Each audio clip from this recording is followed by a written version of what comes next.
اگر آپ حق اور سچ کے ساتھ نہ نکلے اور ان یزیدوں سے ڈر کے خوف کے پنج کے سامنے جھک گئے تو تاریخ ہمیں معاف نہیں کرے گی۔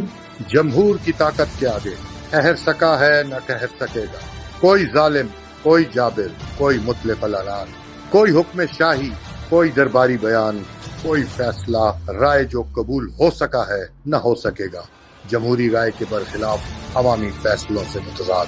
عوامی سونامی بہا لے جائے گا جبر کا اقتدار، فسطائیت کی مسند اور رعونت کے دربار۔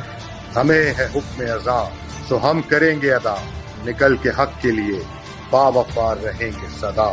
سو ترک کر دیجئے یہ انداز بے وقار، یہ روش بے وقت، یہ طرز جہالت۔ مان لیجئے فاتح وہی ہے جو دلوں پر حکمرانی کرے، حاکم وہی ہے جسے عوام منتخب کرے، نظام وہی جمہوری ہوگا جو عوامی منظوری سے ہوگا۔